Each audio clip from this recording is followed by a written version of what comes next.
Halo Bapak Ibu, Saudara-saudari sekalian. Bersama saya lagi Chandra Teja dari channel Kristen Ngakunya. Channel yang membahas kekristenan yang murni, terbebas dari klinik dan pemahaman yang melenceng.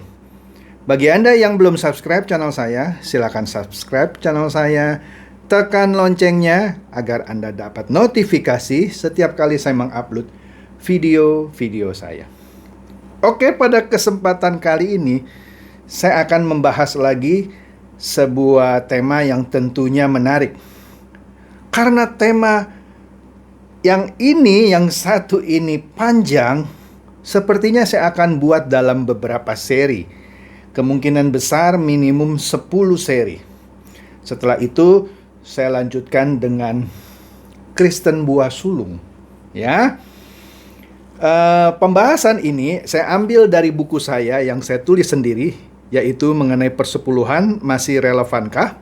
Ya, buku ini mendapat sambutan yang luar biasa dan sudah naik cetak 3 kali. Sebentar lagi akan naik cetak yang keempat kali.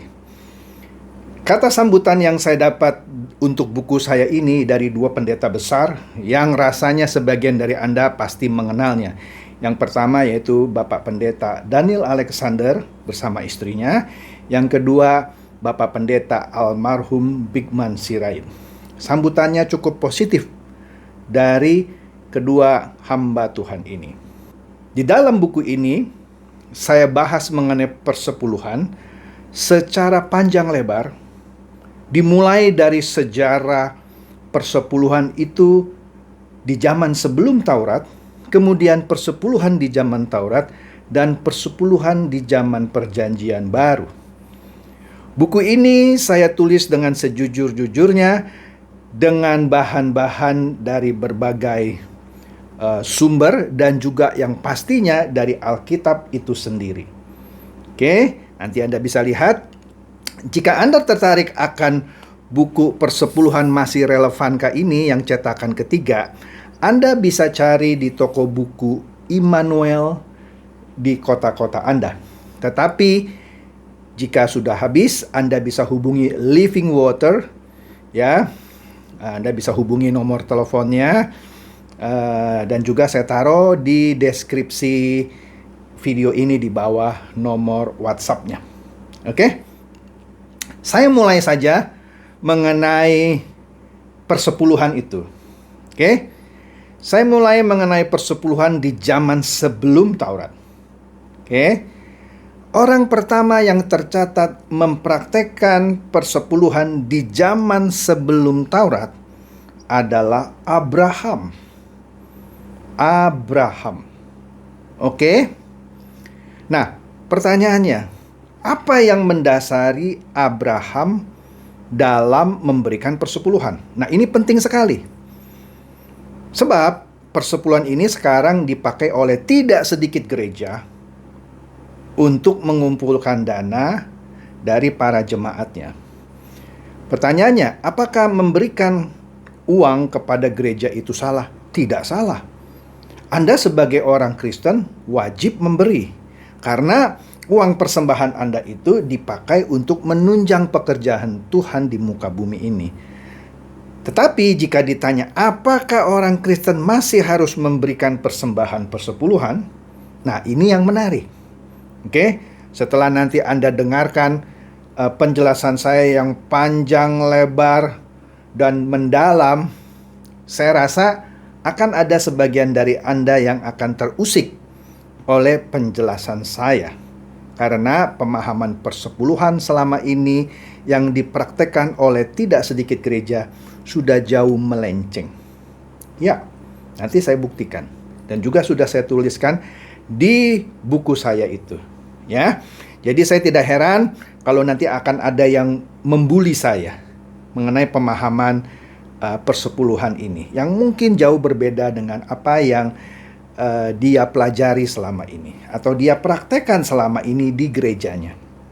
Oke? Bahkan sebelum saya masuk ke topik persepuluhan ini, di topik-topik sebelumnya sudah ada yang langsung menghubungi saya menyatakan ketidaksenangannya. Ya kan, saya santai aja. Selama saya memberitakan kebenaran.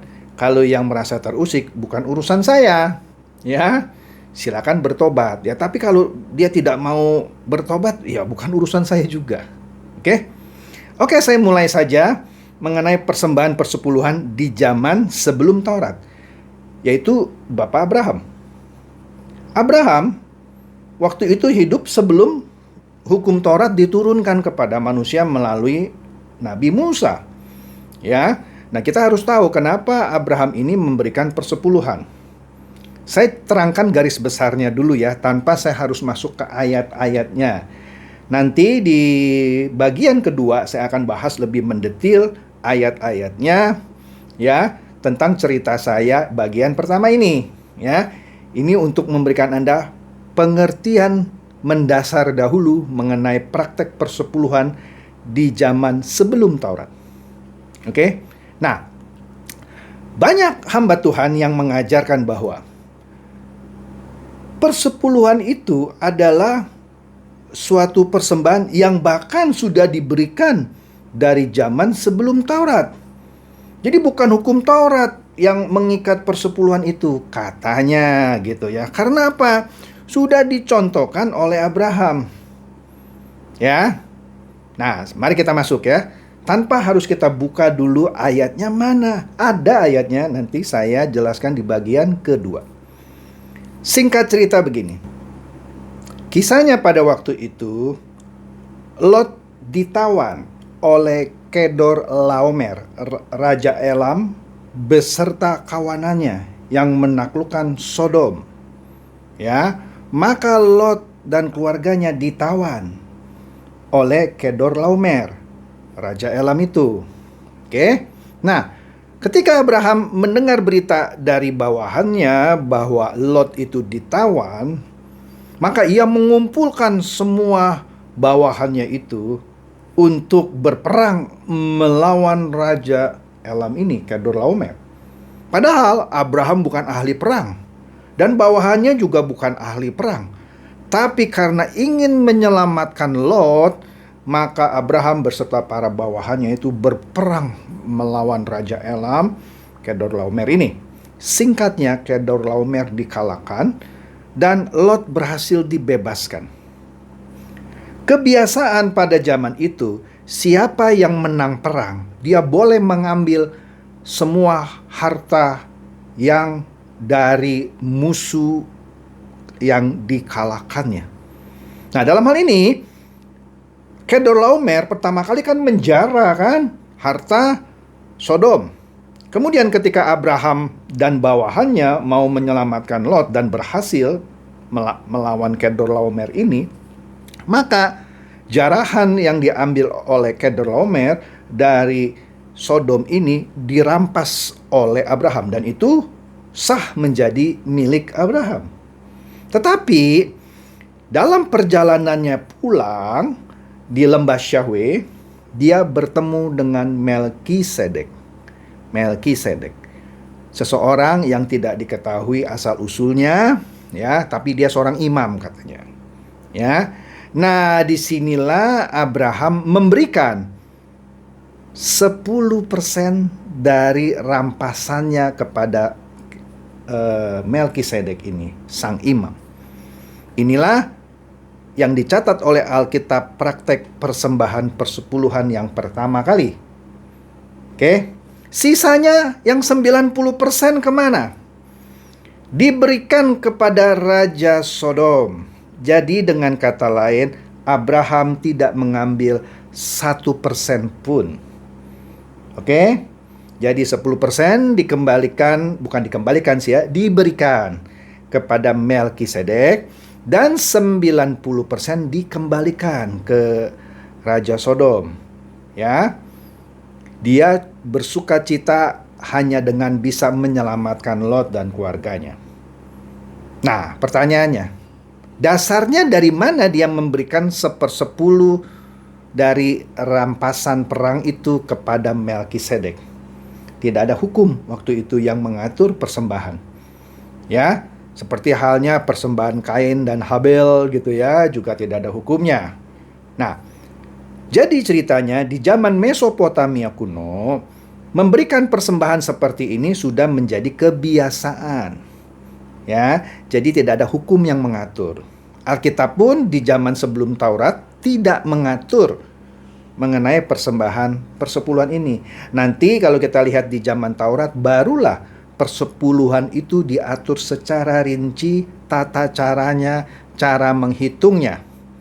Itu baru menarik nanti. Jadi dengan kata lain, Abraham memberikan persepuluhan ini hanyalah kebiasaan di Mesopotamia kuno.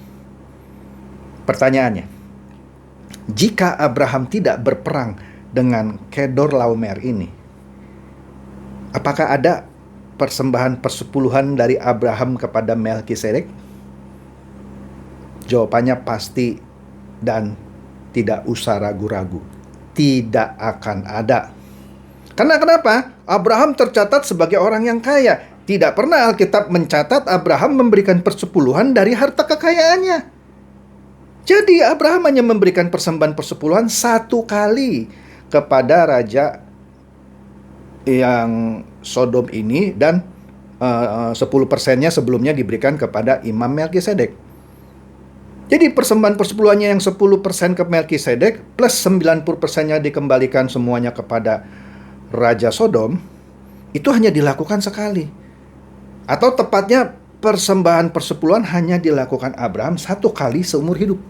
Dia tidak pernah tercatat memberikan persembahan persepuluhan dari hartanya sendiri. Jadi kalau ada pendeta yang mengajarkan, tuh contoh Abraham yang taat memberikan persepuluhan, Anda bisa saja sih menjawab, oke, kalau gitu saya berikan sekali setahun saja ya, atau sekali seumur hidup saya. Itu pun kalau saya menang perang. Saya kan belum berperang. Abraham tidak memberikan contoh, memberikan dari kekayaannya. Jadi kalau ada pendeta yang mengajarkan Anda untuk mencontoh Abraham dalam hal memberikan persepuluhan, maka menurut saya tidak cocok. Karena Abraham tidak pernah memberikan persepuluhan dari harta kekayaannya. Dia hanya pernah memberikan persepuluhan satu kali, itu pun dari hasil rampasan perang. Kalau saja Abraham tidak berperang melawan Kedorlaomer, maka tidak akan terjadi persembahan persepuluhan itu ke Melkisedek. Oke? Jadi, jika Anda memakai contoh Abraham untuk mengajarkan persepuluhan kepada jemaat Anda, maka cerita itu tidak tepat. Karena Abraham tidak pernah memberikan contoh, memberikan persepuluhan yang teratur di dalam hidupnya dari harta kekayaannya, dari ternaknya. Tidak pernah. Dia hanya memberikan sekali, itu pun dari jarahan atau rampasan perang yang diambil kembali dari Raja Kedorlaomer yang sebelumnya menjarah Sodom. Oke? Jadi sekali lagi, contoh yang diberikan oleh Abraham tidak bisa menjadi contoh untuk dipraktekkan oleh orang Kristen, karena hanya dilakukan sekali. Jadi harus mengacu ke contoh yang lain. Contoh yang lain bagaimana, Pak? Nah, ini yang menarik. Itu yang akan saya bahas di Kristen Persepuluhan bagian kedua. Oke? Jadi bagi Anda yang mengajarkan bahwa orang Kristen harus taat memberikan persepuluhan dengan mencontoh iman Abraham dalam hal memberikan persepuluhan, itu tidak tepat.